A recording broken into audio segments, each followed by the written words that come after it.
What's going on, everybody? Josh Engleman and Ben Rasa here for Awesemo.com, and we are back with another edition of the breakfast menu. So be sure to hit that like button, subscribe to the channel, and hit the notification bell so you know when everything goes live, because we are coming in from a day where we basically cleaned our plate. We went 3-0 with a push, so we'll call that like we gave some leftovers to the homeless or something along those lines. I'm stealing that from you from before this show, but I had to do it.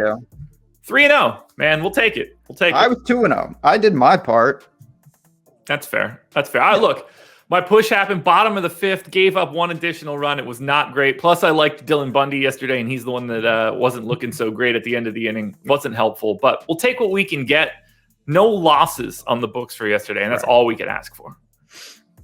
Very happy with it. You know, like I said, the one thing about baseball is it's every day, and you can get in a little kind of a groove. You can feel the teams out. You feel the ebbs and flows of the day-to-day. It can get, as you're going to see today in this video, a little problematic at times. I think maybe I overthink that, but I've been really happy with it. Again, anytime you're not putting any L's on the card, that is a win. So you officially cleaned your plate yesterday. Yeah. Would you like to go first or second? I'm going to go second. Okay. Well, I'm going to lead this one off. No first 5 inning bets for me today. I'm going the whole Megillah. And the first one is a big one. It's an underdog, and it's a pretty sizable underdog as well. The Oakland A's plus 170 today. I'm feeling pretty good about it. White Sox, weighted runs created is 109. A's 109. So to me, this is a wash. Lance Lynn is good. 3.97 FIP in Steamer. He's got a 3.87 xFIP this season, showing no signs of slowing down. Cole Irvin is fine, I guess. Number 28 prospect in the A system coming into this year. Solid changeup, solid command, nothing else. Projection system, basically call him neutral. Steamer has him at a 4.7 FIP, which is slightly below average. I don't think that's enough to create a line that's plus 170. I have the fair line at 132. So I'm getting quite a bit of additional value based on where I have this number. I thought about taking them on the run line, but I'm honestly just looking for the bigger payout. I'm feeling pretty confident here. I'm thinking Cole Irvin can be okay, and I think the offenses can be neutral. Maybe I get a bad Lance Lynn day, which would be great, but at plus 170, I'm pretty happy with what I'm getting given where I think this line should be. I almost bet the White Sox. I was really close, and then it's one of those situations I probably should just back you with the A's. I wanted to bet the White Sox, but everything I looked at, the numbers just didn't check out. And you highlighted some of that. I didn't like the price I was getting. So ultimately, it was a pass for me. But I guess I was leading your way by default by looking the other side. I'm going to start it off with a player prop. I've done this before. I don't think it worked the last time. I'm going to Shohei Ohtani. Under 6.5 Ks tonight. Again, I think that's just I don't know if there's public names in baseball, but if there is, he's one of them. Obviously, He hasn't thrown more than 100 pitches in 5 straight starts. Again, I look to the lines here. That's what I've been trying to do. Identify a line that it just looks different than all the other ones. And I've got 6.5s across the board here. I have minus 154. I have minus 164. I have minus 150. And I have minus 134. To me, that's the one that stands out. I kind of leaned under already. Like I said, the pitch count doesn't really get up there. The Tigers do strike out at a decent clip, and that is concerning. But again, it's more about the numbers here than any deep dive of data, to be honest. So I look at that at minus 134. That is a price that's going to be long gone by first pitch. I feel very confident. And if that's the case, I've done my job. So I'm going to keep it very simple. I think he does not fan 7 or more. I will go under minus 134 to win 1 strip of bacon. Got him at 5.9 in my model. So you and I are on the same page there. By the way, I don't know if I said it. 1 strip of bacon on my first bet. 1 strip of bacon as well coming up for this second bet. Another underdog, but not nearly as extreme as the A's. I'm going to the St. Louis Cardinals at plus 105. Cardinals order 104. Weighted runs created plus. Brewers 103. So offense is basically a wash. Just a slight nod to the Cards, but slight boost for home field as well. And we've got Freddie Peralta on the hill for the Brewers, and he's exceptional. 34% strikeout rate this year, 2.98 FIP. It's the best year of his career by far. It's a very tough spot for the Cardinals. But Jack Flaherty's on the hill for St. Louis, and he's not exactly a scrub. Projected for a 3.6 FIP via Steamer. Went 6 innings, threw 81 pitches in his first start back. He was out for about 2 months with an injury. So It seems like there's no limits for him. If he's able to go 6 innings in that first start back, I see no reason he can't do that today, unless it's just not going well. That's a whole other story. So I don't really see this huge gap. I think the Cardinals and Brewers are relatively equal. I do give the slight nod to the Cards on offense and from the home field. And honestly, I think Peralta's a little bit above his head. I think he and Jack Flaherty are basically equals. I have the fair line as the Cardinals, slight favorites, -112. So for me to be able to get them at +105, I'm just going to grab that little bit of value, just one strip of bacon. This game feels like a coin flip, but I'm getting plus money on that coin flip. Well said. I mean, I think that checks out. Don't have a lean on the game. Didn't really look at the game. I looked at Peralta's Ks, but ultimately I went with Ohtani. This could be bad. So I don't know why. I'll be honest. I'm not sure why I'm doing this, but this is kind of what I believe in with baseball. So the Orioles have lost, as we all know. They've lost 13 straight games. I've been on these shows backing the Rays heavily.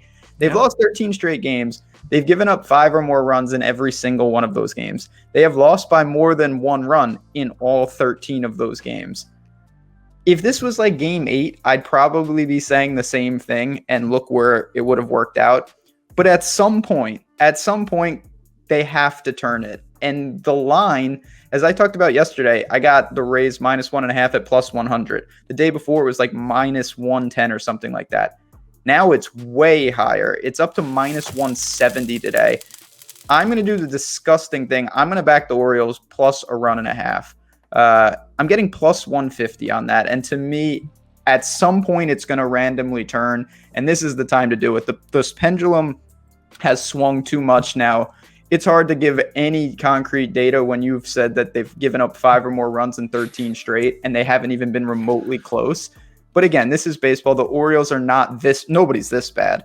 As much as I've kind of ripped on them at +150, I'm just going to almost martingale it and say at some point, this is going to turn sooner rather than later. And I think in a series against the Rays, they've already been blown out twice. One of these games in my prediction is going to be close. Maybe the Orioles will win a game even.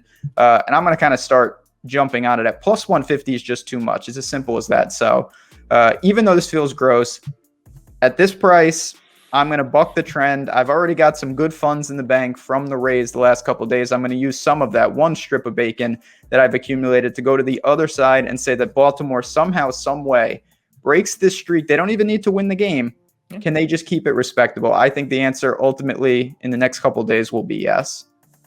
So I have the Orioles set to lose this game by 1.1 runs. So if I give them 1.5, they should be a favorite to me, not a +150 line. I absolutely love that bet. That looks great. It's making me want to build out my sheet a little bit more, account for that as well. I got through most of it for just money lines and first fives today.